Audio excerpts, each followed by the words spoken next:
Hello good evening everyone, स्वागत है आप सभी का आपके यूट्यूब चैनल साइंस संग्रह में। तो आज आप सबका फिर से वेलकम करता हूं बिकॉज आज हम लोग करने वाले हैं तिरिच लेसन, जो कि एक कहानी है और बहुत ही इम्पॉर्टेंट एंड बहुत ही समझने सीखने योग्य कहानी है। ठीक है, जिसके लेखक है उदय प्रकाश। तो आज हम लोग, चूँकि ये चैप्टर थोड़ा लंबा है बट कोशिश करते हैं कहाँ तक हम लोग आज पहुँचते हैं। आप सबसे रिक्वेस्ट है, अगर आप इस चैनल पे पहली बार हो तो प्लीज़ चैनल को सब्सक्राइब कर लेना और बगल के बेल आइकन को क्लिक करके ऑल नोटिफिकेशन ऑन कर लेना।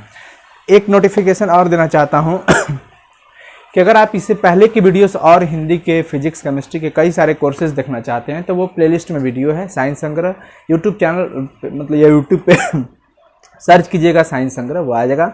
उसके होम के बगल में वीडियोस और वीडियोस के बगल में प्लेलिस्ट लिखा होता है, उसमें जा करके आप कई सारे कोर्सेज देख सकते हैं। पीडीएफ नोट्स अगर आप चाहते हैं तो आप टेलीग्राम प्ले स्टोर से टेलीग्राम इंस्टॉल करेंगे और प्ले स्टोर से जब टेलीग्राम इंस्टॉल करके आप अपना मोबाइल नंबर ओटीपी वगैरह डाल के अकाउंट क्रिएट कर लेते हो तो दाहिने तरफ ऊपर में सर्च करने के लिए दिया रहता है, उसमें आप चैनल का नाम डालिएगा साइंस संग्रह, आपको मिल जाएगा, उसमें ज्वाइन हो जाइएगा। फाइल में जाइएगा, बहुत सारा नोट्स पड़ा हुआ है। ठीक है, तो चलिए आज हम लोग इस लेसन की शुरुआत करते हैं। आप सबसे रिक्वेस्ट करूंगा कि आप लोग लाइव चैट में बकवास बातें ना ही करें।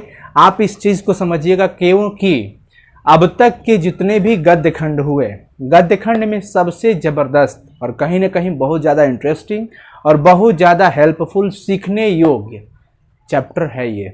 ठीक है ना, इससे आप देखिए कि लेखक किस भाव में लिखते हैं, किसके लिए लिखे हैं, इनसे क्या शिक्षा मिलती है, मैं आपको आज सारा बताने वाला हूं। इसलिए प्लीज़ आप लोग बिना टाइम वेस्ट किए कंसंट्रेट होकर के पूरे वीडियोस को अंत तक जरूर देखिएगा और समझिएगा। ठीक है, अगर आपके पास पुस्तक है तो भी ठीक, अगर नहीं है तो हमारी बातों को ध्यान से सुनिएगा।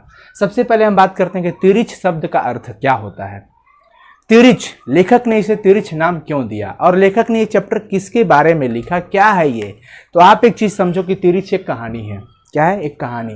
तिरिच पाठ का संबंध उनके पिताजी से है, लेखक के पिताजी से है। लेखक के पिताजी का नाम था प्रेम कुमार, वहां से इनका संबंध है। ठीक है, जैसा कि देखिए मैं आपके यहाँ पे किताब भी ले रखा हूं, क्योंकि आज हम लोग करने वाले हैं इसका पूरा एक्सप्लेनेशन।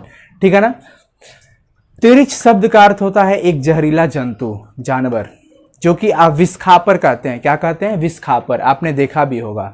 तो उसी का बहुत ज़्यादा रोल है इस चैप्टर के अंदर। पिताजी एक होते हैं इनके, उदय प्रकाश जी के पिताजी होते हैं प्रेम कुमार सिंह। उनके लाइफ से रिलेटेड, उनके लाइफ में तिरिच कहाँ से आया, क्यों आया, क्या करके गया, ये सारी चीज़ें इसमें मिलेगी। तो कहीं ना कहीं वेरी इंपॉर्टेंट रोल किसका है? उस जहरीले जंतु की, जहरीले विषखापर की। तो इसी को कहते हैं तिरिच। तो लेखक ने इसे ही शीर्षक बना दिया तिरिच। तो तिरिच, आपसे पूछा जाए कि तिरिच क्या है तो हम क्या कहेंगे कि तिरिच जो है एक जहरीला जंतु है, जानवर है। ठीक है, जो कि विष खापर भी हम उसे कहते हैं। ठीक है ना, जहरीला लिजार्ड भी कह सकते हो। तो लेखक उसी को शीर्षक बनाए। यह कहानी किससे संबंधित है? तो यह कहानी लेखक के पिताजी से संबंधित है। लेखक ने अपने पिताजी यानी कि प्रेम कुमार सिंह के बारे में इसमें बताया है कि उनके साथ जब भी उनका जीवन चलता गया वो किस तरह के उनका व्यक्तिगत विचार था, व्यवहार उनका क्या था, ये तिरिच जो जानवर है, जंतु है, किस तरह से उनके लाइफ में एंट्री किया और क्या निष्कर्ष दे करके गया, ये पूरा चीज़ हम लोग आज इस चैप्टर के अंदर पढ़ेंगे। तो चलिए सबसे पहले पेज नंबर है आपका 138। लेखक का परिचय हम लोग क्वेश्चन आंसर में करते हैं, इसलिए यहाँ पे पूरा क्या लिखे इन्होंने, क्या नहीं किया, इसके बारे में हम डिटेल्स नहीं करेंगे, क्योंकि वो चीज़ हम क्वेश्चन आंसर जब पीडीएफ आपको देते हैं तो वहाँ पे हम बताते हैं ऑलरेडी। तो आज हम लोग तिरिच जो लेसन है उसका लाइन बाय लाइन एक्सप्लेनेशन करेंगे। आप लोग प्लीज़ लाइव चैट में बेकार बात मत कीजिएगा, क्योंकि मैं पढ़ाने आया हूँ और आप कहीं ना कहीं पढ़ने आए हैं, इसलिए अपने समय का बहुत ही महत्व दीजिए, क्योंकि ये समय जो निकल जाएगा फिर दोबारा नहीं मिलेगा। बोर्ड एग्जाम्स बहुत ही पास आने वाला है, बहुत ही पास है, बहुत ही पास। वैसे भी आपके बारे में कोई सोचने वाला है नहीं, आपको खुद से सोचना है। ना सरकार को चिंता है, ना मीडिया को चिंता है, किसी को कोई चिंता नहीं है। आपको अगर अपने फ्यूचर का चिंता है तो प्लीज़ पढ़ाई पे फोकस। तिरिच, पेज नंबर 138, 138 नंबर पेज है। चलिए, इस घटना का संबंध पिताजी से है। लेखक कहते हैं कि ये जो मैं लिखा हूं ये एक घटना है, एक घटना के रूप में, एक कहानी के रूप में मैं इसे दिया हूं, लेकिन ये जो तिरिच कहानी है ये मैं किसके बारे में लिखा हूं? लेखक कहते हैं ये मैं लिखा हूं अपने पिताजी के संबंध में, मेरे सपने से है और शहर से भी है। पिताजी के संबंध के साथ साथ ये चैप्टर का संबंध हमारे सपने से है, जो हमें सपने में बार बार आया करते थे। मैं बताऊंगा शहर से भी है, शहर का शहर से भी रिलेटेड है इस चैप्टर का संबंध। शहर के प्रति जो एक जन्मजात भय होता है उससे भी है। कई लोग गांव में रहते हैं और गांव से वो शहर जाना पसंद नहीं करते हैं। कुछ लोग की मेंटेलिटी ऐसी होती है, बहुत सारी चीज़ें उसके पीछे, और कुछ लोग बहुत ज़्यादा चाहते हैं कि हम गांव से पलायन करके शहरों में चले जाते हैं।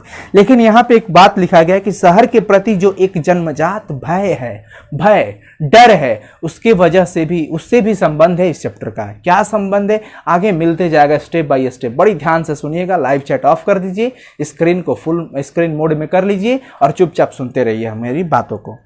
पिताजी तब 55 साल के हुए थे। ये स्टोरी कब की कही जा रही है? जब पिताजी की उम्र 55 साल की है, 55 की। याद रखना, ऑब्जेक्टिव क्वेश्चन बनेगा। दुबला शरीर था। पिताजी का शरीर कैसा था? दुबला था। बाल बिल्कुल मक्के के भुए जैसे सफेद। 55 साल की एज थी, उनके बाल पूरे मतलब वाइट हो गए थे, पूरे मक्के। मक्के जानते हो ना, मक्का जो खाते हैं हम लोग, तो मक्के के भुए, उसके अंदर एक भुआ रहता है बाल जैसा, वो पूरा सफेद रहता है, उसके जैसे उनका बाल हो गया है। सिर पर जैसे रुई रखी हो। सिर ऐसा लग रहा है उनका बालों से भरा हुआ है, पर वो बाल काला नहीं, बाल पूरी तरह से कैसा हो गया है? सफेद हो गया है। ऐसा लग रहा है जैसे रुई रखा हुआ हो। वे सोचते ज्यादा थे, बोलते बहुत कम थे। लेखक के पिताजी प्रेम कुमार सिंह। लेखक के पिताजी प्रेम कुमार सिंह, कहा जा रहा है कि वो सोचते बहुत ज्यादा थे, बोलते बहुत कम थे। स्टोर करो, ये सारा क्वेश्चन ऑब्जेक्टिव बन सकता है। जब बोलते तो हमें राहत मिलती। लेखक कहते हैं कि पिताजी हमारे बहुत कम बोलते थे, सोचते तो बहुत ज्यादा थे, लेकिन जब भी बोलते थे तो हमें रिलैक्स फील हुआ करता था। वो बोलते थे तो ऐसा बहुत मुझे आराम सा फील हुआ करता था, राहत जी मिलती थी, जैसे देर से रुकी हुई सांस निकल रही हो। ऐसे लगता है कि देर से हमारी सांसें अटकी हुई थी पिताजी में, और पिताजी कुछ नहीं बोल रहे थे तो पूरा घर में मौन सा बना रहता है। लेकिन जब भी पिताजी बोलते हैं तो ऐसा लगता है कि रुकी हुई सांसें फिर से निकल गई। वाह, मतलब एक राहत से मिलती है। साथ साथ हमें डर भी लगता है जब पिताजी बोलते हैं। देखिए, जनरली जो इंसान बोलता नहीं है हमारे समाज में ऐसा कहा जाता है कि जो इंसान जनरली बोलता नहीं है, मतलब नहीं बोलता है, बोलता नहीं है तो नहीं बोलता है, पर अगर जो भी बोलता है ना उस वर्ड में बड़ी वजन होता है, गंभीर वर्ड होते हैं। तो वैसा ही कुछ है। लेखक कहते हैं कि साथ साथ हमें डर भी लगता है। हम बच्चों के लिए वे एक बहुत बड़ा रहस्य थे। हम बच्चों के लिए पिताजी हमारे बहुत ज्यादा रहस्य थे। हमें पता था कि संसार की सारी भाषाएं वे बोल सकते थे, दुनिया उनको जानती है और हमारी तरह ही उनसे डरती हुई उनका सम्मान करती है। बच्चों को ऐसा लग रहा है, लेखक को ऐसा लग रहा है कि हम बच्चों को ऐसा लग रहा है हमारे पिताजी से पूरी दुनिया, मतलब एक भावनात्मक चीज वो बता रहे हैं कि हमारे पिताजी को पूरी दुनिया जानती है और पूरे लोग इनका सम्मान करते हैं जैसे हम इनका सम्मान करते हैं।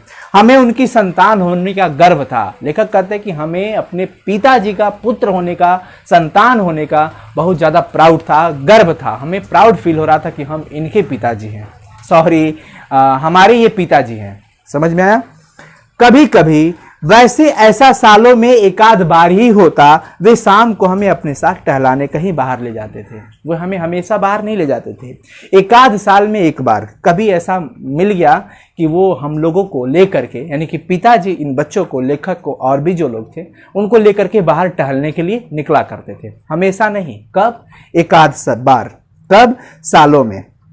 चलने से पहले वे मुंह में तंबाकू भर लेते थे। जब भी बाहर निकलना होता था तो वो चलने से पहले क्या कर लेते थे? तंबाकू भर लेते थे। तंबाकू के कारण वे कुछ बोल नहीं पाते थे। एक्चुअली तंबाकू जब मुंह में रहता है तो कई लोग बोल नहीं पाते, ओ करने लगते हैं, मतलब उनकी आवाजें साफ नहीं निकल पाती है, वे चुप रहते हैं।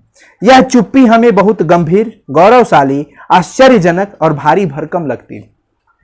कोई नहीं बोलता है तो ऐसा लगता है बड़ी ही वेटेड पर्सन है, बहुत गंभीर है, यार पता ना क्या हो गया, हमारी बातों से नाराज है, या फिर कुछ बोलने वाला है, बहुत दिमाग में कई सारी चीजें उथल पुथल चलती रहती है। तो लेखक ऐसा कहते हैं कि जब पिताजी हमारे चुप्पी साध लेते थे, चुप रहते थे, तो हमें बड़ा मतलब कि गंभीरता, गौरवशाली और आश्चर्य फील हुआ करता था, भारी भरकम। छोटी बहन कभी उनसे रास्ते में कुछ पूछना चाहती तो फौरन मैं उसका जवाब देने की कोशिश करता, जिससे पिताजी को बोलना ना पड़े। लेखक कहते हैं कि जब हम लोग बाहर निकला करते थे तो साथ में छोटी बहन भी थी। अब देखो, चूंकि बच्चों की हरकत की बात करें, बच्चे जब बाहर निकलते हैं तो कोई कोई चीज वो जो नहीं जानते देखते हैं तो वो पूछते हैं पापा ये क्या है, पापा ये कौन सी पक्षी है, पापा ये क्या है, ये कौन सा पेड़, ये सब पूछते हैं लोग। बच्चों की ये चीजें होती है। तो लेखक कह रहे हैं कि अक्सर जब हम, छोटी बहन भी रहती थी तो वो रास्ते में जब हम लोग निकलते थे तो वो जो कुछ पूछती थी उसका जवाब मैं देने की कोशिश करता था ताकि पिताजी को बोलना न पड़े और पिताजी चुप ही रहे, क्योंकि पिताजी के मुंह में क्या है, तंबाकू। वैसे यह काम काफी मुश्किल और जोखिम भरा होता था कि आखिर बहन क्या पूछेगी, सिस्टर क्या पूछने वाली है, उसका जवाब मैं दूं। अगर मैं दूं तो मेरा जवाब गलत ना हो, क्योंकि पिताजी भी साथ में है। सही होगा तो पिताजी भी अंदर से खुश और बच्चे भी खुश, चलो शाबाशी तो मिलेगी ना। क्योंकि मैं जानता था कि अगर मेरा जवाब गलत हुआ तो पिताजी को बोलना पड़ जाएगा। सही बात है। लेखक कहते हैं कि बहन जो भी पूछती, अगर मैं उसका जवाब दिया, जवाब गलत होगा तो फिर कौन बताएगा, पिताजी ही बोल पड़ते। बोलने में उन्हें परेशानी होती थी। आ गई बात, बोलने में किन्हें परेशानी होती थी, बोलने में किनको परेशानी होती थी, लेखक को या लेखक के पिताजी को? तो लेखक के पिताजी यानी कि प्रेम कुमार सिंह को। एक तो तंबाकू की पीक निकालनी पड़ती थी, फिर जिस दुनिया में वे रहते थे वहां से निकलकर यहां तक आने में उन्हें एक कठिन दूरी तय करनी पड़ती थी। लेखक कहते हैं कि एक तो तंबाकू होता है मुंह में, उन्हें निकालना पड़ेगा तब ना वो बोल पाएंगे। दूसरी चीज कि वो पता ना क्या सोच रहे होते हैं, हम लोगों की बातों पे फोकस नहीं कर पा होते हैं पूरी तरह से। तो वो क्या सोच रहे होते हैं, वो किसी और दुनिया में रहते हैं और जब हमारी बातों को सुनेंगे, बोलेंगे तो उनको उस फीलिंग से हट करके हमारी फीलिंग तक आना, ये भी एक कठिन सफर हुआ। ये भी एक कठिन सफर हुआ कि माइंड कहीं और है, उसको कहीं और सेट करना है, तो उस जगह से इस जगह तक लाना पड़ता है। ये भी एक कठिन काम ही होता है अपने आप में। वैसे बहन के सवालों में कोई खास बात होती नहीं थी। लेखक कहते हैं कि बहन कोई बहुत बड़ा इंटीग्रेशन या मैथमेटिकल इंडक्शन या फिर केमिस्ट्री फिजिक्स का सवाल नहीं किया करती थी। लेखक का मतलब है ओम का नियम थोड़ी पूछेगी वो। कहते हैं लेखक कि वैसे बहन के सवालों में कोई खास बात नहीं होती थी।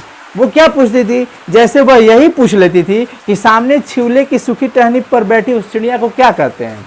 छिवली क्या, एक प्रकार का पेड़ होता है, एक प्रकार का पेड़ है छिवले।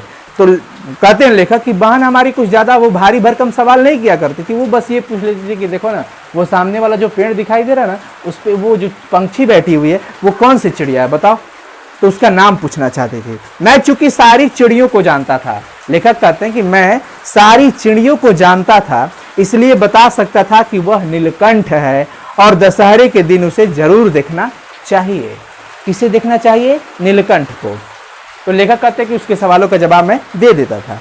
मेरी कोशिश रहती थी कि पिताजी को आराम रहे और वे सोचते रहें। लेखक कहते हैं कि हमारी कोशिश यही रहती थी कि हमारे पिताजी को आराम मिले। क्या मिले? पिताजी को आराम मिले और वो सोचते रहें। मेरी और माँ की दोनों की पूरी कोशिश रहती कि पिताजी अपनी दुनिया में सुख चैन से रहे। लेखक कहते हैं कि मैं और मेरी माँ यही चाहते हैं कि हमारे पिताजी जो हैं, यानी कि लेखक के पिताजी प्रेम कुमार सिंह, बहुत ही सुख शांति से चैन में रहे। चैन का मतलब शांति होता है। वह दुनिया हमारे लिए बहुत रहस्यपूर्ण थी, लेकिन हमारे घर की और हमारे जीवन की बहुत सी समस्याओं का अंत पिताजी वही रहते हुए करते थे। हमारे घर में जो भी समस्या आया करता था, उस सारी समस्याओं का हल हमारे पिताजी बैठे बैठे ही कर दिया करते थे। जैसे जब मेरी फीस की बात आई, लेखक कहते हैं कि जब मेरे फीस जमा करने की बात आई थी, उस समय हमारे पास का आखिरी गिलास भी गुम गया था और सब लोग लोटे में पानी पीते थे। पिताजी 2 दिन तक बिल्कुल चुप रहे। माँ को भी शक हुआ कि पिताजी फीस की बात बिल्कुल भूल गए हैं। ऐसा लग रहा है कि पिताजी को फीस की कोई ख्याल ही नहीं है और फीस जमा करना है, या फिर इसका हल उनके बस की बात नहीं है। माँ को भी ऐसा लग रहा है कि क्या बात है, अब तो बच्चे की फीस की बात नहीं कर रहे हैं ये, और लगता है कि अब इनके बस का बात भी नहीं है। ये माँ को ख्याल है। किसके बारे में? लेखक के पिताजी के बारे में। लेकिन तीसरे दिन सुबह सुबह पिताजी ने मुझे एक पत्र लिफाफे में रख कर दिया और शहर के डॉक्टर पंत के पास भेजा। शहर के डॉक्टर पंत जी कहा जा रहा है, एक पंत कोई होंगे। शहर के डॉक्टर पंत के पास भेजा गया। तीसरे दिन सुबह सुबह पिताजी ने मुझे एक लिफाफे में पत्र रख करके दिया और कहा कि शहर के जो डॉक्टर हैं ना पंत जी, उनके पास चले जाओ।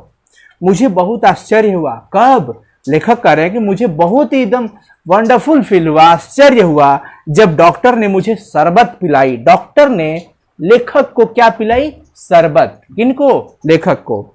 घर के भीतर ले जाकर अपने बेटे से परिचय कराया। डॉक्टर पंत जो है शहर के, वो घर के अंदर इनको ले गए लेखक को और अपने बेटे से परिचय कराए कि बेटा देखो, ये जो है प्रेम कुमार सिंह जी के पुत्र हैं और बाबू ये हमारा पुत्र है। मतलब उन लोग का इंट्रोडक्शन हुआ, परिचय डॉक्टर पंत ने कराया। अपने बेटे से परिचय करा और 100 के 3 नोट मुझे दिए। 100 के 3 नोट। कितने नोट?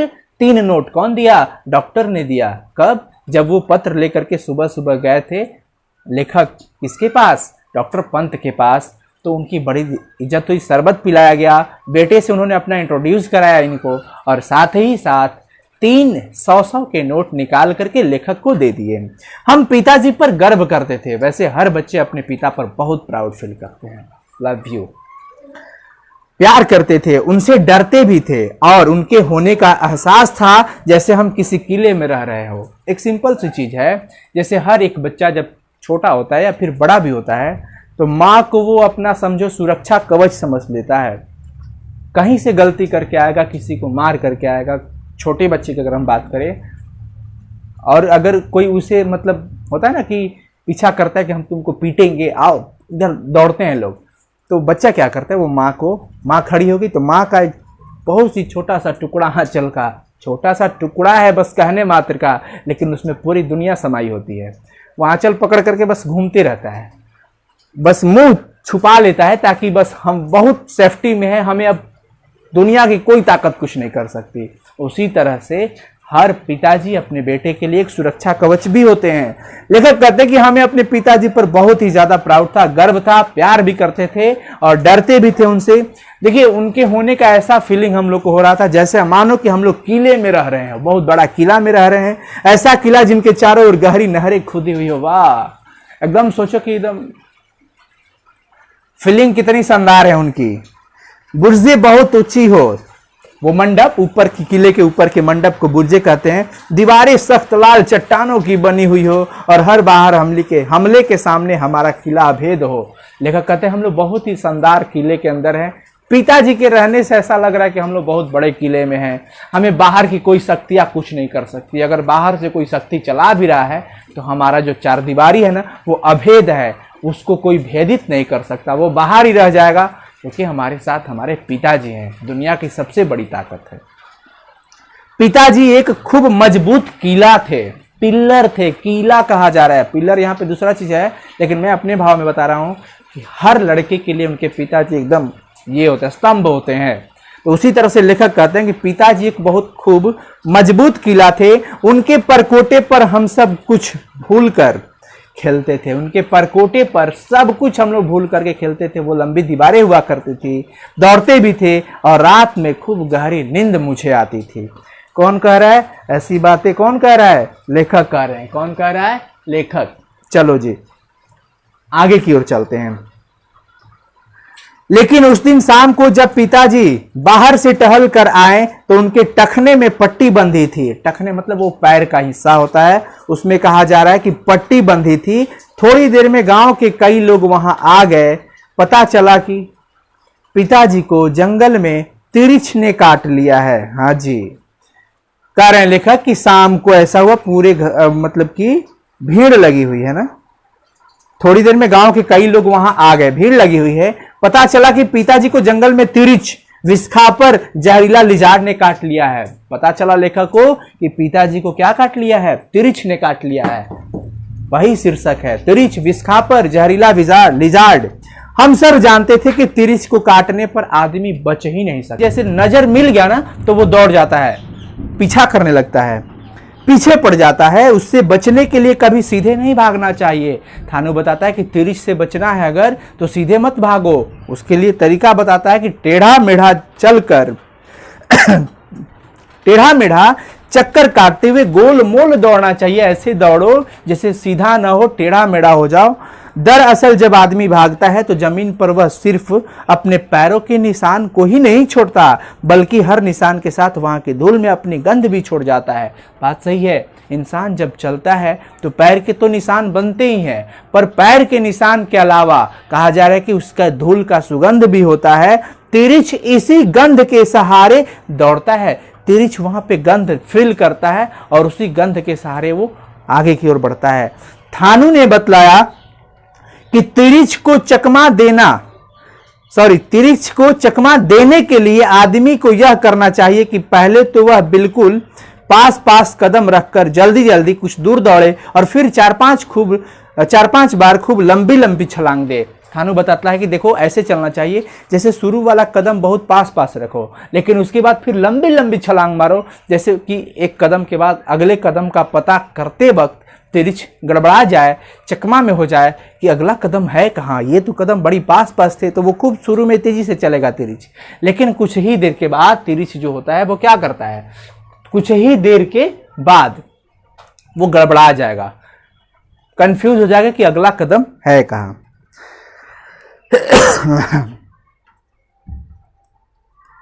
तिरिछ सूंघता हुआ दौड़ता आएगा, जहां पास पैर के निशान होंगे वहां उनकी रफ्तार खूब तेज हो जाएगी और जहां से आदमी ने छलांग मारी होगी वहां आकर वह उलझन में पड़ जाएगा कि अगला कदम है कहाँ। वह इधर उधर तब तक भटकता रहेगा जब तक उसे अगले पैर का निशान और उसमें बसी गंध नहीं मिल जाती। सही बात है।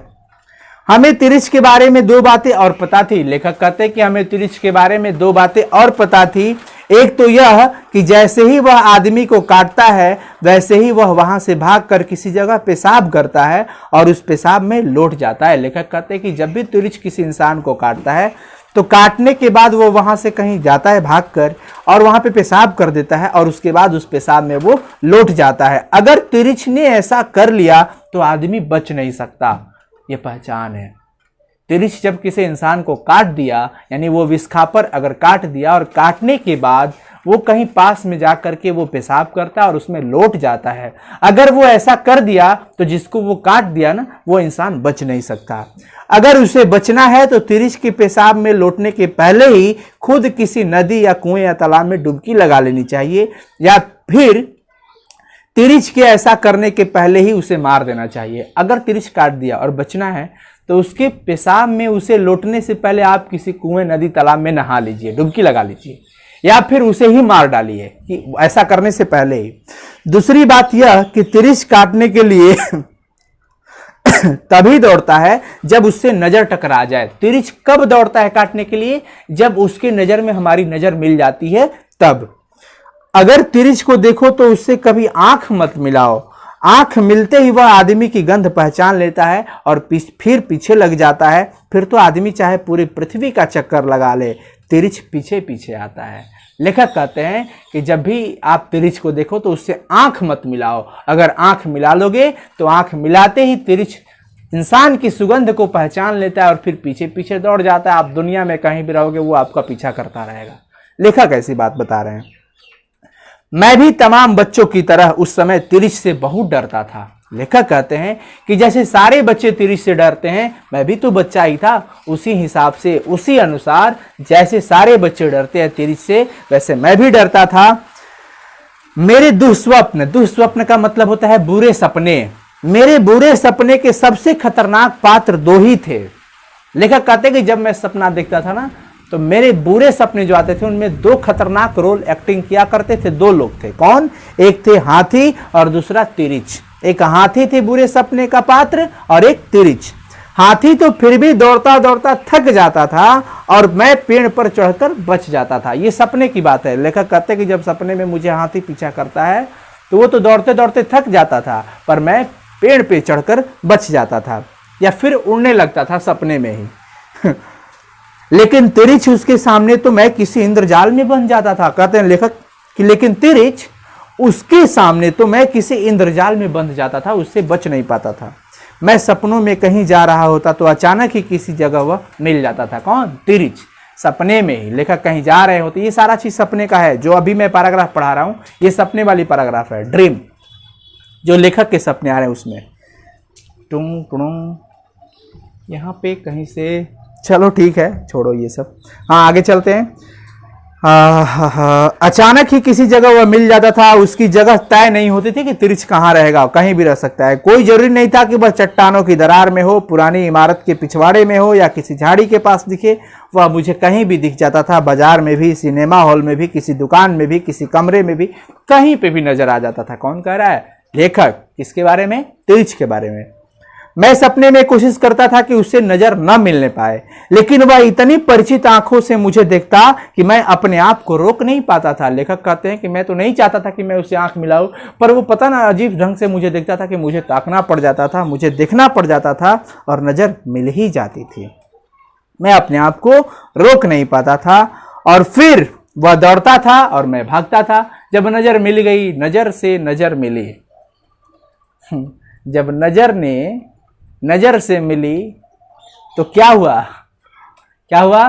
वो पीछा किया और लेखक दौड़ते रहे, भागते रहे। मैं गोल गोल चक्कर लगाता था। कौन? लेखक कह रहे हैं। जल्दी जल्दी पास पास डग भरकर, डग का मतलब होता है कदम, भरकर अचानक खूब लंबी लंबी छलांगे लगाने लगता था। लेखक कह रहे हैं कि मैं वही एक्टिविटी करने लगता था जैसे तिरिछ से बचना हो। पहले बहुत पास पास कदम रख के फिर लंबी लंबी छलांगे लगाने लगता था या फिर उड़ने की कोशिश करता। सपनों में तो सब संभव है। किसी ऊंची जगह पर चढ़ जाता था, लेकिन मेरी 1000 कोशिशों के बावजूद वह चकमा नहीं खाता था। मैं उसे चाहता था कि चकमा दे दो, पर वो चकमा में चाहता ही नहीं था। वो बिल्कुल हमारे साथ रहता था। वह मुझे बहुत घाघ, समझदार, चतुर और खतरनाक लगता था। घाघ मतलब ऐसा होता, घाइक बोलते ना, जो बहुत कम बोलते हैं इंसान, बहुत चतुर होते हैं, मतलब समझदार, चतुर, खतरनाक लगता था तिरिछ। मुझे लगता कि वह मुझे खूब अच्छी तरह से जानता है। लेखक करे कि वो मेरा पीछा ही नहीं छोड़ता था। ऐसा लग रहा है जो वो मुझे पूरी अच्छी से जानता है। उसकी आंखों में मेरे लिए परिचय की जो चमक थी, उससे मुझे लगता है कि वह मेरा ऐसा शत्रु है जिसे मेरे दिमाग में आने वाले हर विचार के बारे में पता है। लेखक कहते हैं कि वो तिरिछ ऐसा था जैसे हमेशा हमारे दिमाग में वो रहता था। मेरा सबसे खौफनाक, यातनादायक, यातनादायक का मतलब कष्टदायक, पीड़ादायक, भयाक्रांत मतलब कि बहुत बड़ी डर और बेचैनी से भरा यही सपना था। लेखक के लिए सबसे बकवास, सबसे डरावना, सबसे खौफ, सबसे भय वाला, सबसे बेचैनी वाला सपना कौन सा था? तिरिछ वाला। भागते भागते मेरा पूरा शरीर थक जाता, फेफड़े फूल जाते, मैं पसीने से लथपथ होकर बेदम होने लगता था। लेखक कहते मैं इतना जोर जोर से भागता था, इतना तेजी से दौड़ता था कि मैं तो पूरा सब शरीर थक जाता था, पसीने पूरी लथपथ, शरीर भीग जाते थे पसीने से, फेफड़े फूल जाते थे, ऐसे करने लगते थे, बेदम होने लगता था। एक बहुत ही डरावनी, सुन्न कर डालने वाली मृत्यु मेरे बिल्कुल करीब आने लगती थी। ऐसा लगता था कि मेरे पास बहुत करीब से मृत्यु आ रही है और मैं जोरों से चीखता, चिल्लाता, रोने लगता। पिताजी को, थानू को या माँ को पुकारता और फिर मैं जान जाता कि यह सपना है। सपने में जब डर होने लगता ना, कोई ऐसा लग रहा है कि अब मारने वाला है, तो एकदम चिल्लाने लगते थे, नींद खुल जाती थी और ऐसा फील होता था कि वाह, सपने में थे, रियल में नहीं हो रहा है। बहुत वहां पे रिलैक्स फील होता है। लेकिन यह पता चलने जाने के बावजूद मैं अच्छी तरह से जानता कि तब भी मैं अपनी इस मृत्यु से नहीं बच सकता। लेखक को पता नहीं ऐसा क्यों फील हो रहा है कि ये सपना है, लेकिन फिर भी उसको लग रहा है कि नहीं, मैं इससे नहीं बच सकता हूं। सपना है ठीक है, लेकिन रियल लाइफ में भी कहीं ये हो ना जाए। मृत्यु नहीं, तिरिछ द्वारा अपनी, पता नहीं यहाँ पे क्या लिखा है, हत्या से, शायद पता नहीं क्या है, तिरिछ द्वारा अपनी हत्या ही मान लेते हैं। और ऐसे में मैं सपने में ही कोशिश करता कि किसी तरह जाग जाऊं। मैं पूरी ताकत लगाऊं, सपने के भीतर आंखें खोलकर फाड़ता, रोशनी को देखने की कोशिश करता और जोर से कुछ बोलता। कई बार बिल्कुल ऐन मौके पर मैं जागने में सफल भी हो जाता। लेखक कहते कि सपने जब ऐसे आते थे तो मैं सोचता था कि मुझे ऐसा फील हो जाए, मुझे डर न लगे, मुझे ये बात फील हो जाए कि हाँ मैं सपने में हूँ। मैं सपने में ही आंख फाड़कर रोशनी को फील करने की कोशिश करता कि नहीं नहीं मैं ठीक हूँ, मैं सपना में हूँ। कई बार तो ऐसा हुआ कि हाँ मैं जग भी गया इन मौके पर। माँ बतलाती कि मुझे सपने में बोलने और चीखने की आदत है। लेखक की माँ कहती है कि तुमको तो बोलने की, चीखने की, चिल्लाने की और सपने में आदत ही है, ठीक है। कई बार उन्होंने मुझे नींद में रोते हुए भी देखा था। माँ ने लेखक को कई बार नींद में रोते हुए भी देखा। ऐसे में उन्हें मुझे जगा डालना चाहिए, लेकिन वे मेरे माथे को सहलाकर मुझे रजाई से ढक देती थी और मैं उसी खौफनाक दुनिया में अकेला छोड़ दिया जाता था। लेखक कहते कि ऐसे में माँ मुझे जगा देती, लेकिन जगाती तो नहीं थी, रजाई से ढक देती थी और माथे को सहला देती थी और मैं फिर उसी भयावह दुनिया में अकेले चला जाता था। अपनी मृत्यु बल्कि अपनी हत्या से बचने की कोशिश में मैं भागता, दौड़ता, चीखता था। मैं अपने मृत्यु से बचना चाहता था। वैसे धीरे धीरे मैंने अनुभवों से यह जान लिया था कि आवाज ही ऐसे मौके पर मेरा सबसे बड़ा अस्त्र है। लेखक कहते हैं कि ये तो तय है कि हमें ये सपना आने वाला है, आता ही है, बराबर आता रहेगा आगे भी, पर मैं इससे कैसे बचूं, या कभी ऐसा हो तो मैं कैसे बचूं। तो लेखक को ऐसा लगा कि इस समय पर, ऐसे मौके पर हमारा एक ही ऐसा चीज है जो हमें बचा सकता है, वो है आवाज। चिल्लाने लगेंगे जिससे मैं तिरिश से बच सकता था। लेकिन दुर्भाग्य से हर बार इस अस्त्र की याद मुझे बिल्कुल अंतिम समय पर आती थी। शुरू में उनकी याद नहीं आती थी कि मुझे चिल्लाना है। लेखक को कह रहे हैं कि बहुत ही दुर्भाग्य है मेरा कि ये अंतिम समय में मुझे याद आता था कि हाँ मुझे चिल्लाना है। तब जब वह मुझे बिल्कुल पा लेने वाला होता था, मैं तब चिल्लाता था जब तिरिच मतलब बहुत नजदीक है और मैं उससे अब फिक्स हो गया कि बच नहीं सकता, वो मुझे अब आसानी से गेट कर लेगा, पा लेगा। तब मुझे याद आता था कि मैं चिल्ला करके बच सकता हूं। अपनी हत्या की सांसें मुझे छूने लगती। मौत के नशे से भरे एक निर्जीव लेकिन डरावने अंधेरे से मैं घिर जाता था। लगता था कि मेरे नीचे कोई ठोस आधार नहीं है। अब लग रहा है कि मैं गिरने वाला हूँ, मेरे नीचे कोई ऐसा चीज वस्तु नहीं है जिस पर मैं जा करके थम जाऊं, बच जाऊं, कुछ नहीं। मैं हवा में हूँ और वह पल आ जाता अब मेरे जीवन का अंत होने वाला होता।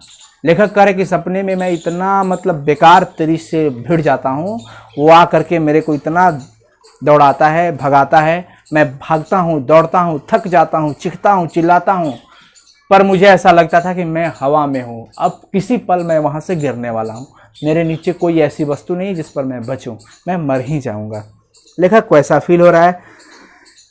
तभी बिल्कुल इसी एक बहुत ही छोटे और नाजुक पल में मुझे अपने इस अस्त्र की याद आती और मैं जोर जोर से बोलने लगता था। लेकिन जब मुझे ऐसा फील होता था कि मैं अब नहीं बचूंगा, तब लास्ट समय में मुझे याद आती थी कि मुझे चिल्ला कर अपने आप को बचा लेना चाहिए, और वो चिल्ला देते थे, बोलने लगते थे। इस आवाज के सहारे मैं सपने से बाहर निकल जाता था। लेखक कहते हैं कि जब मैं चिल्लाने लगता था तो इस सपने से बाहर आ जाता था, मैं जग जाता था।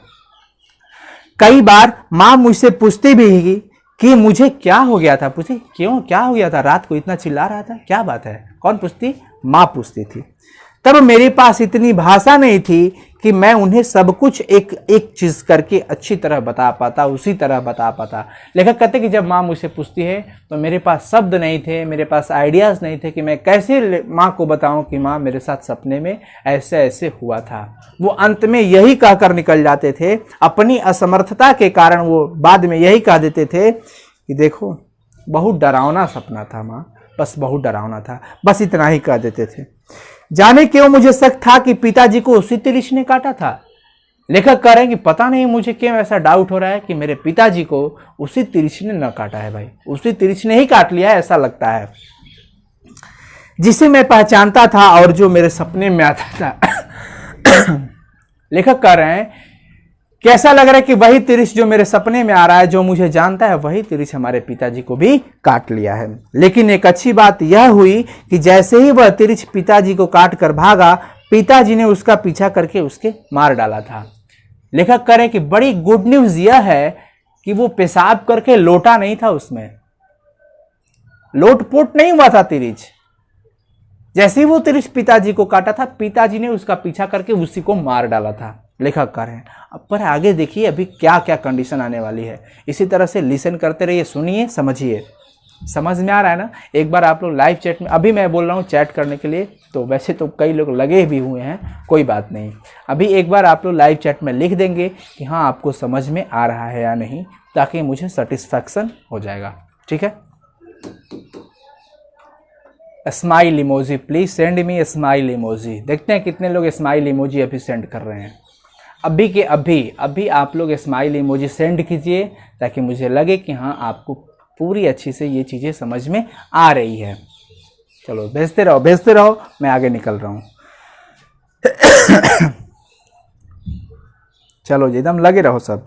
लेकिन अब हो गया, बस बहुत हो गया। अब आप लोग स्टॉप करके चलो फिर समझते हैं, आगे की तरफ चलते हैं।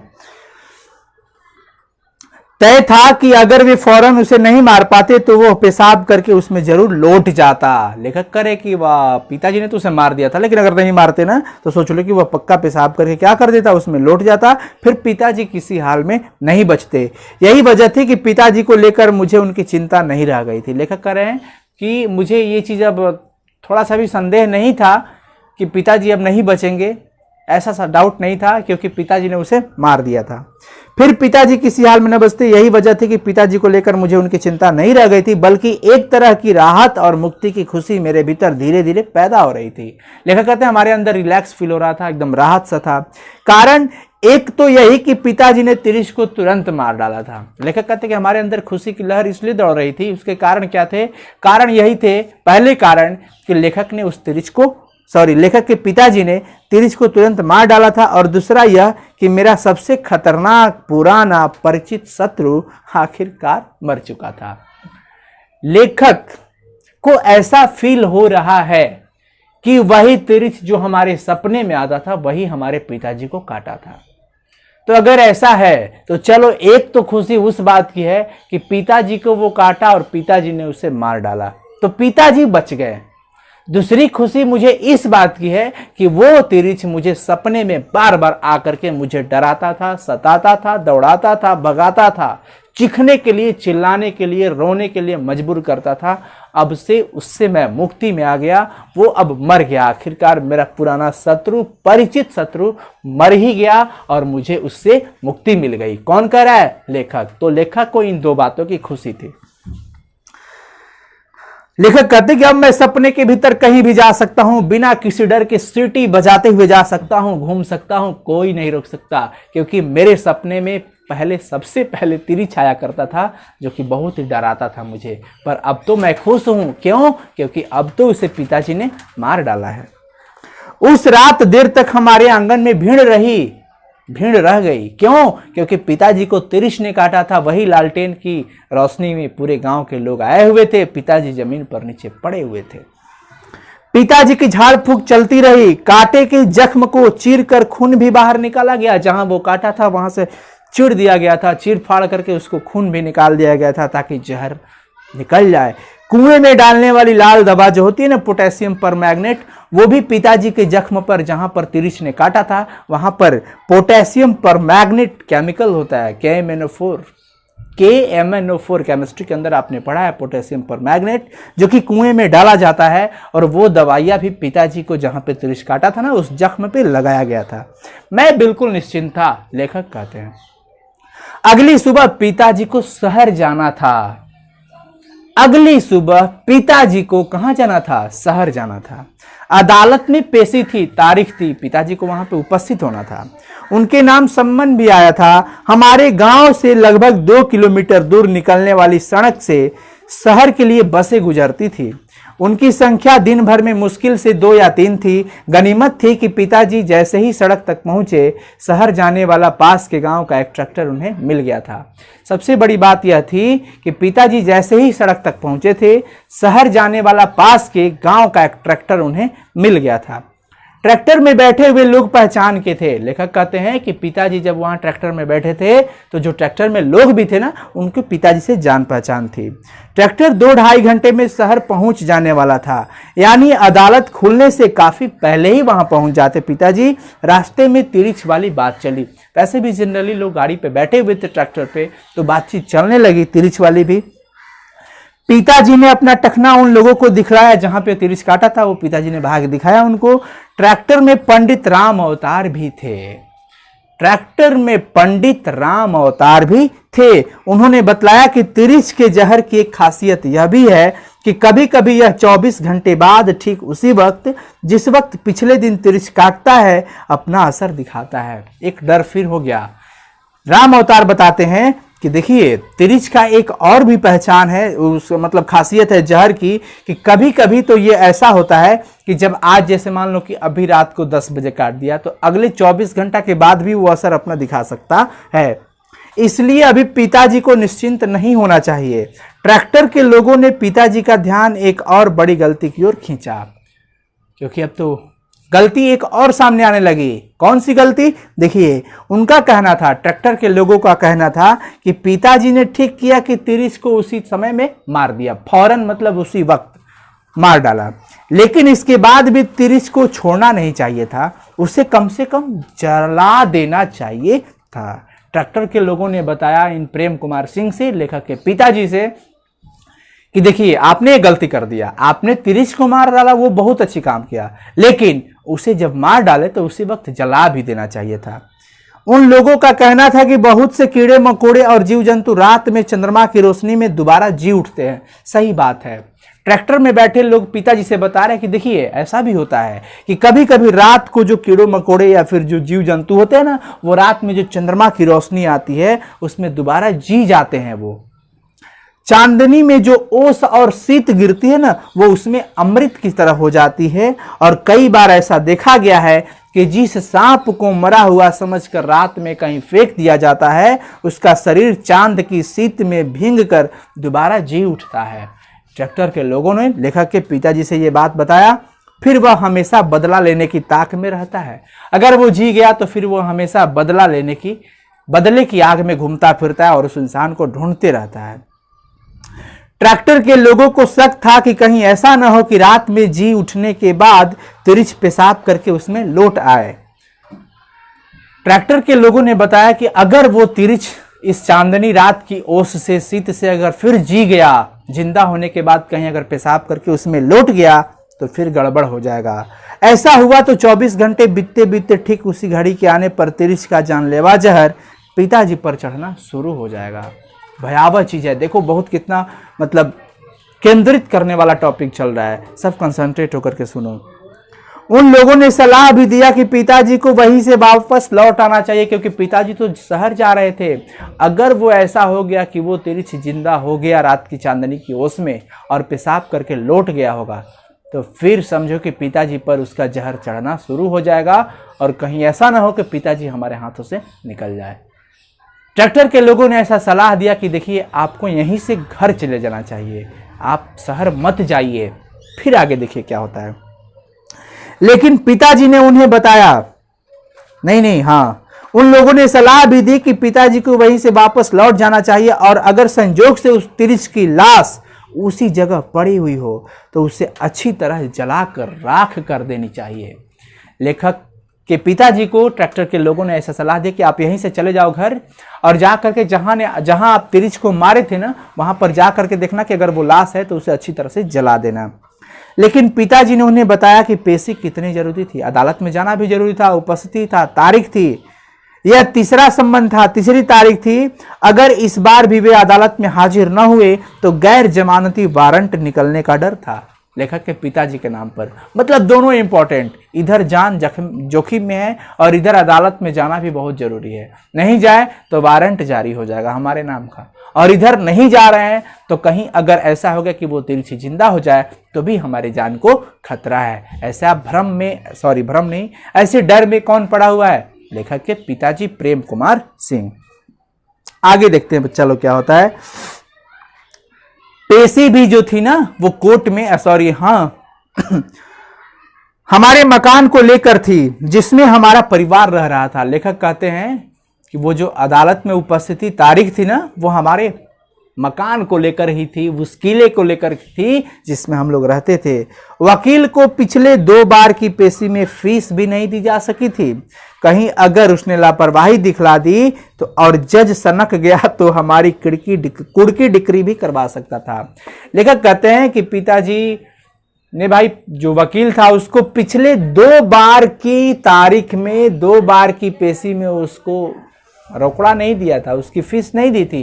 कहीं अगर वो सोच लिया गया हटाओ ये पार्टी पैसा देने वाला नहीं है, इसको हटाओ इस बार, अगर वो लापरवाही दिखा दिया और जज अगर सनक गया, ये खसक गया, तो फिर समझो गए काम से। कुड़की जब्ती भी कहते हैं, वो मकान घर का एकदम चौकट दरवाजा सब कुछ जब्त कर लेके चला जाता है लोग। विचित्र स्थिति थी कि अगर पिताजी उस तिरिच की लाश को जलाने के लिए ट्रैक्टर से उतरकर वहीं से गांव लौट आते तो गैर जमानती वारंट के तहत वे गिरफ्तार कर लिए जाते। मतलब दोनों तरफ, ना इधर के ना उधर के, पड़े हैं बहुत बड़े संकट में। गंभीर बात यह थी कि पिताजी अगर वहीं से वापस भी आते हैं तो गैर जमानती वारंट आता अदालत से और फिर इनको गिरफ्तार कर लिया जाता। मतलब हर पोजीशन में पिताजी के ऊपर संकट ही था। हमारा घर हमसे छीन जाता, अदालत हमारे खिलाफ हो जाती, लेखक करें अगर वो आ गए वापस तब। लेकिन पंडित राम अवतार एक वैद्य भी थे। ट्रैक्टर में बैठे जो पंडित राम अवतार जी थे वो एक वैद्य थे। ज्योतिष पंचांग के अलावा उन्हें जड़ी बूटियों का भी बड़ी अच्छा ज्ञान था। उन्होंने बताया कि एक ऐसा तरीका है जिससे पिताजी अदालत में हाजिर भी हो सकते हैं और तिरिछ के जहर से 24 घंटे के बाद भी बच सकते हैं। कौन बताया ये बात? राम अवतार जी, पंडित राम अवतार। उन्होंने बताया कि चरक का निचोड़ इस सूत्र में है कि विष ही विष की औषधि होती है, जहर ही जहर की औषधि होती है, लोहा ही लोहा को काटता है। अगर धतूरे के बीज कहीं मिल जाए तो वह तिरिछ के जहर की काट तैयार कर सकते हैं। पंडित राम अवतार कहते हैं कि अगर धतूरे के बीज कहीं मिल जाए, अगर वो पिताजी को पीस कर पिला दिया जाए तो तिरिछ के जहर से ये बच सकते हैं। अगले गांव सामतपुर, अगले गांव जो आने वाला था सामतपुर, वहां पर ट्रैक्टर को रोका गया और एक तेली के खेत में धतूरे के पौधे आखिरकार खोज निकाले गए। काम करने वालों के लिए काम नहीं होगा। जब मंजिल है कि हमें ये काम करना है तो करना ही होगा, और हो भी जाता है। करने वाले कभी थकते नहीं और थकने वाले कभी करते नहीं। करने वाले कभी थकते नहीं और थकने वाले कभी करते नहीं। देखिए, मंजिल यही थी कि हमें धतूरे के पौधे निकाल लेना है, और आखिरकार सामतपुर गांव में वो मिल ही गया। धतूरे के बीजों को पीसकर उस तांबे के पुराने सिक्के के साथ उबालकर काढ़ा तैयार किया गया। एक लिक्विड बनाया गया धतूरे के बीज को वो तांबे के सिक्के के साथ वहां पे डाल करके। काढ़ा बहुत कड़वा था, इसलिए उसे चाय में मिलाया गया। पिताजी को वह चाय पिला दी गई। इसके बाद सभी निश्चिंत हो गए। एक बहुत बड़े खतरे से पिताजी को निकालने की लगातार कोशिश हो रही थी। पिताजी के लिए सबको ही लगा है कि भाई इनको तिरिछ काटा है तो ये उनके जहर से बच जाए। वैसे मुझे तिरिछ के बारे में तीसरी बात भी पता थी जो पिताजी के जाने के कई घंटे बाद अचानक याद आ गई थी। पिताजी शहर निकल गए थे और अचानक से मुझे एक और बात याद आया। क्या? कि यह बात सांप की उस बात से मिलती जुलती थी जिसके फलस्वरूप आगे चलकर कैमरे का आविष्कार हुआ था। लेखक कहते हैं कि तिरिछ से संबंध में एक और मुझे चीज पता चला। जो सांप में होता है ना, सांप काटता है ना तो वो फोटो खींच लेता है। फोटो खींचना एक अर्थ यहाँ पे ये होता है कि जब कोई सामने से, जैसे मैं सांप को मारने जा रहा हूं तो वो तो मैं उसको केंद्रित करूंगा, देखूंगा मारने के लिए, तो वो भी हमें टकाटक लगाकर देखे रहता है और हमारी चेहरे की हर एक अंग को, फेस को वो बहुत अच्छे से अपने अंदर, आंख के अंदर कैप्चर कर लेता है। तो एक इमेज सा बन जाता है। लेखक वही बात बता रहे हैं। माना यह जाता था कि अगर कोई आदमी सांप को मार रहा हो तो अपने मरने से पहले वह सांप अंतिम बार अपने हत्यारे के चेहरे को पूरी तरह से बहुत गौर से देखता है। कौन कहता है? लेखक कहते हैं कि सांप को जब कोई मारने जाता है तो सांप मरने से पहले अपने हत्यारे को, जो मारने वाला है, उसको बड़ी ध्यान से देखता है। आदमी उसकी हत्या कर रहा होता है, आदमी मार रहा होता है, और सांप टकटकी लगाकर, एक ध्यान लगाकर उस आदमी के चेहरे की एक एक बारीकी को अपनी आंख के भीतरी पर्दे में दर्ज कर रहा होता है, कैप्चर कर लेता है। सांप के मृत्यु के बाद सांप की आंख के भीतरी पर्दे पर उस आदमी का चित्र स्पष्ट रूप से आ जाता है। लेखक करे कि जब वो मार देता है ना तो वो सांप के अंदर आंख में पूरा इंसान का, वो जो मारने वाला हत्यारा है, उसका इमेज कैप्चर हुआ रहता है। बाद में आदमी के जाने के बाद उस सांप का दूसरा जोड़ा, जैसे नाग नागिन होता है ना, जोड़े में रहते हैं, दूसरा जोड़ा आकर उस मरे हुए सांप की आंख के भीतर झांकता है। लेखक कहते हैं कि जब वो मारने वाला चला जाए, सांप को तो छोड़ दिया, फिर दूसरा जोड़ा आकर के उस सांप के, मरे हुए सांप की आंखों में झांकेगा, देखेगा, और उसकी आंखों के अंदर जो चित्र बना है, फोटो बना है, उसको ये दूसरा जोड़ा वाला जो सांप है वो आसानी से उसे पढ़ लेगा। हत्यारा उस वक्त पहचान लिया जाता है। सारे सांप उसे पहचानने लगते हैं। फिर वह कहीं भी चला जाए उससे बदला लेने की फिराक में रहते हैं। इंसान कहीं भी हो, सारे सांप उसे ढूंढने लगते हैं। हर सांप उसका शत्रु होता है। मुझे शक था कि मरे हुए तिरिछ की आंख के भीतरी पर्दे पर पिताजी का चेहरा दर्ज होगा। लेखक कहते हैं कि जब पिताजी ने उस तिरिच को मारा होगा तो मुझे डर लग रहा है कि अगर उस तिरिच की आंख में पिताजी की चेहरा बन गया हो तो क्या होगा। कोई दूसरा तिरिच आकर उस लाश की आंख में झांकेगा और पिताजी वहां पहचान लिए जाएंगे। मेरे भीतर इस बात को लेकर बहुत बड़ी बेचैनी हो रही थी कि पिताजी ने यह सतर्कता क्यों नहीं की। शायद पिताजी को यह बात न पता हो कि ऐसा भी होता है। उन्हें तिरिच को मारने के साथ ही किसी पत्थर से उसकी दोनों आंखें फोड़ देनी चाहिए थी। यह बात कौन कह रहा है? लेखक कह रहे हैं। लेकिन अब क्या हो सकता था? पिताजी शहर जा चुके थे और मेरे सामने उलझन और चुनौती थी कि गांव के पास फैले इतने बड़े जंगल में मैं उस तिरिच के लाश को कहां देखूं, कहां खोजूं, कहां से निकालूं। कौन कह रहा है? लेखक कह रहे हैं। पिताजी तो शहर चले गए, मैं कैसे उसको ढूंढूं? मैं थानू के साथ बोतल में मिट्टी का तेल ले लिया, किरोसिन तेल। थानू कौन था? थानू लेखक का मित्र था। दिया सलाई भी ले लिया, डंडा लेकर जंगल में तिरिच की खोज में भटकता रहा, उसी विस्खापर की खोज में चल पड़ा। पिताजी तो शहर चले गए, पर पिताजी की जान को बहुत खतरा थी क्योंकि अगर ऐसा हो गया कि उस तिरिच की आंख में पिताजी की फोटो बन गई हो तो पता ना कितने सारे तिरिच उस फोटो को पढ़कर पिताजी को खोजेंगे। पिताजी सबके लिए दुश्मन हो जाएंगे। तो थानू को लेकर लेखक दिया सलाई, डंडा, मिट्टी तेल बोतल में लेकर निकल पड़े उस जंगल में। फिर मुझे अचानक ही लगने लगा कि इस जंगल को मैं अच्छी तरह जानता हूं। लेखक को पता ना ऐसा फील होने लगा कि अरे ये तो मेरे सब कुछ देखे हुए लग रहे हैं। जंगल में जैसे वो जा रहे हैं तो सब कुछ उनको परिचित सा लग रहा है। एक एक पेड़ मेरा परिचित सा लगने लगा। इसी जगह से कई बार सपने में मैं तिरिच से बचने के लिए भागा था। क्यों लग रहा था सपने की जो पहचान की तरह, परिचित की तरह? क्यों? क्योंकि जो भी सपना लेखक देखते थे ना तिरिच वाला, वो उस तिरिच में इसी जंगल की घटनाएं हुआ करती थी। जब भी तिरिच उनको दौड़ाता था तो लेखक इसी जंगल से भागा करते थे, लेकिन सपने में। मैंने गौर से हर तरफ देखा, बिल्कुल यही जगह थी जो मैं सपने में देखा था। मैंने थानू को बताया कि देख, एक संकरा सा नाला, पतला सा नाला इस जगह से कितनी दूर दक्षिण की तरफ बहता है। नाले के ऊपर जहां बड़ी बड़ी चट्टानें हैं वहां कीकर का एक बहुत बड़ा पुराना पेड़ है जिस पर बड़े शहद के छत्ते भी है।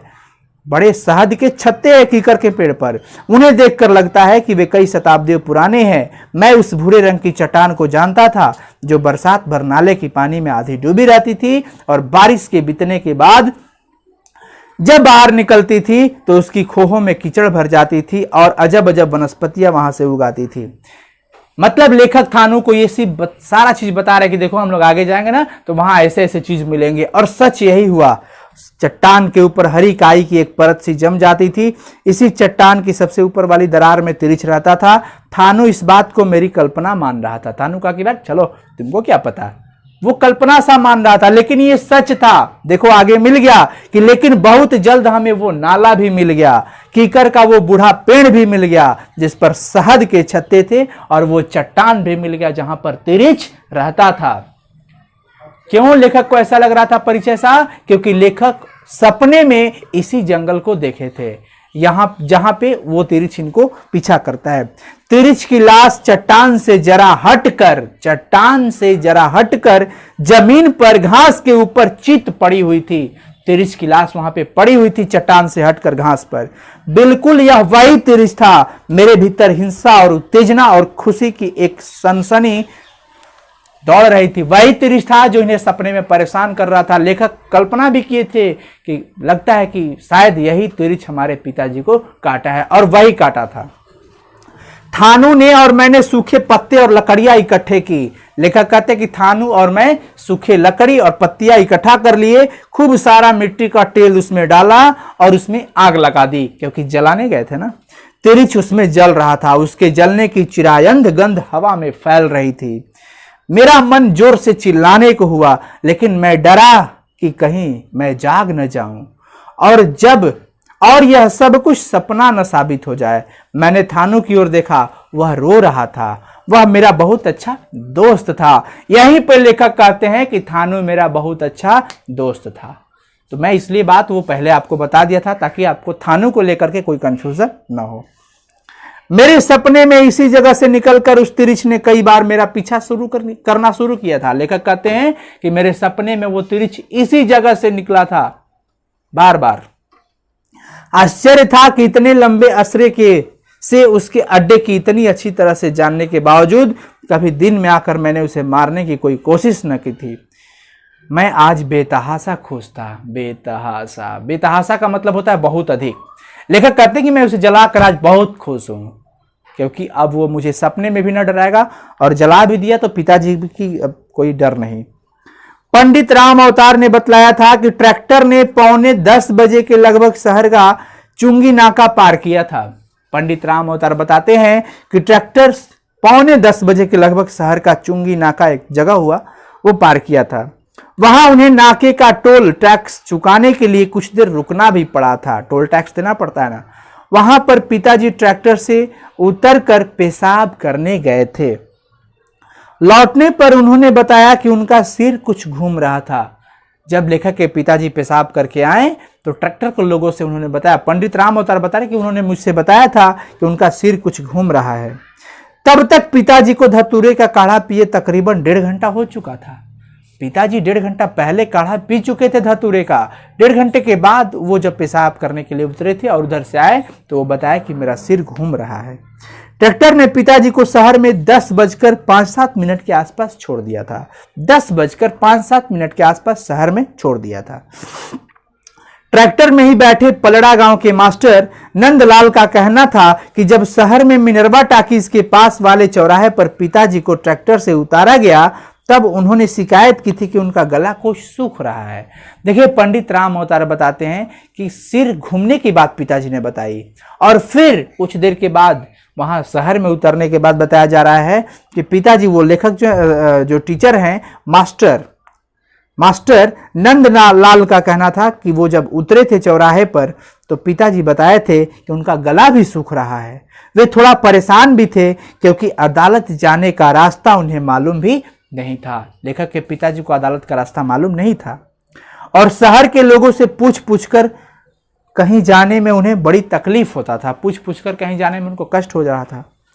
पिताजी के साथ एक दिन दिक्कत यह भी थी कि गांव या जंगल की पगडंडियां तो उन्हें याद रहती थी, शहर के सड़कों को वो भूल जाते थे।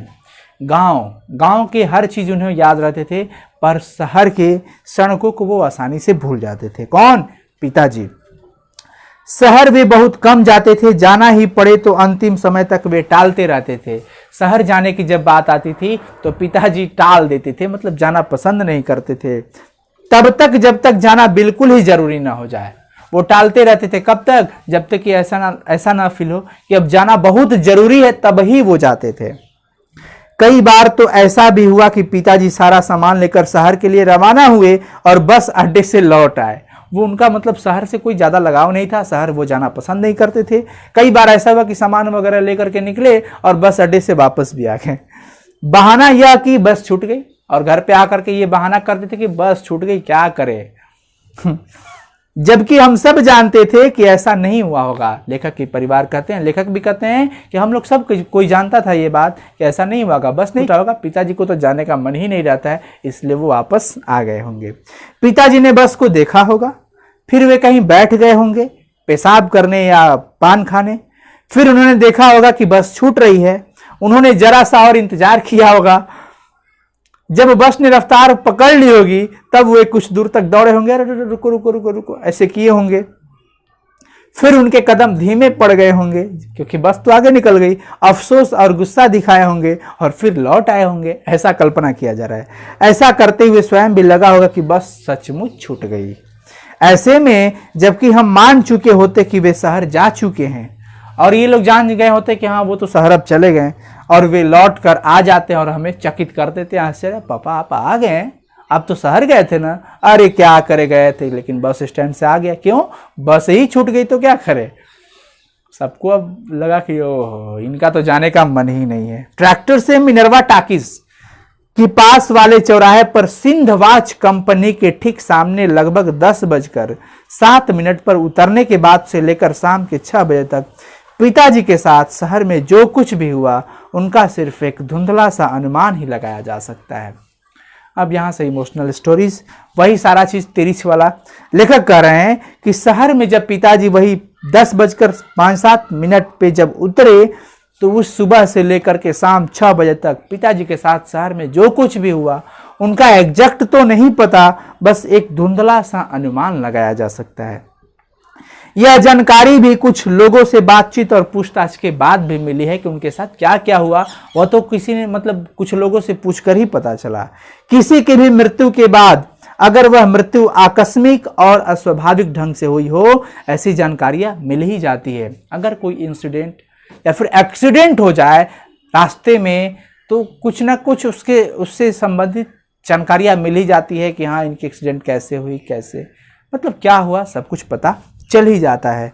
तो हमारे ख्याल से ये एक बस अब इतना रहने देते हैं। अब नेक्स्ट सेशन में आगे हम लोग कर लेंगे, तो इतना जरूर आप माइंड में स्टोर करके रखिएगा। और thank you so much for watching this video बच्चा लोग। और कैसा लगा आज का ये क्लास आप लोग जरूर कमेंट करके बताएंगे। और प्लीज़ अगर आप इस चैनल पर नए हो तो बस साइंस संग्रह चैनल लिखा होगा ना, उसके बगल में लाल से सब्सक्राइब लिखा होगा, ट्रंग टच कर लीजिए, सब्सक्राइब्ड हो गया। उसके बगल में घंटी आए तो ऑल लिखा होगा, ऑल नोटिफिकेशन ऑन कर लीजिए, ताकि यहाँ से सारा नोटिफिकेशन आपको मिलता रहे। तो चलिए साइंस वाले बच्चे टेंशन मत लीजिए, आपके लिए बहुत बढ़िया सीरीज तैयार कर रहा हूँ, अभी लगा हूँ, वो सारा चीज़ आपको बहुत जल्द देने वाला हूँ। इसलिए आप लोग खूब स्टडी कीजिए, मेहनत कीजिए, खूब मन लगा के पढ़ाई कीजिए, इधर उधर की बकवास बातों में न फंसिए। झांसे में न आना है, रिजल्ट इस बार झक्कास लाकर दिखाना है, ठीक है।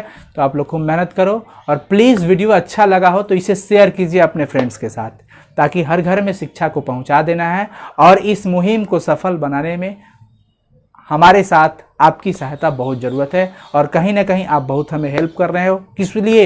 हर घर में शिक्षा को पहुंचाने के लिए, ताकि किसी भी बच्चे के पास ना पढ़ने के लिए कोई वजह ना रहे। बहुत ऐसा फैमिली है, बहुत ऐसा परिवार है जहां आर्थिक वजह से बच्चे पढ़ाई नहीं कर पाते हैं। तो उनकी मदद के लिए हम खड़े हैं आपके साथ। बस कंधे पे आप हमारा हाथ रख दीजिए, एक सहायता, या फिर हम आपके कंधे पे हाथ रख देंगे, तो हर बच्चों के लिए वो सारा कुछ आसान हो जाएगा। जिससे वो डरता था, अब वो सारी डर खत्म, वो खूब मन लगाकर बेहिचक वो भी आपके जैसे पढ़ाई करना शुरू कर देगा। और वो सफल होगा तो उसकी दुआ आपको मिलेगी, हमको मिलेगी, हम लोग खूब आगे बढ़ेंगे, आप भी आगे बढ़ोगे। चलो थैंक यू। इसी के साथ इस क्लास की समाप्ति करते हैं, और फिर नेक्स्ट सेशन को लेकर के आएंगे। इसलिए प्लीज़ आप लोग कमेंट करके मोटिवेट कीजिएगा और बताइएगा कि आज का ये क्लास कैसा रहा। Thank you so much, bye.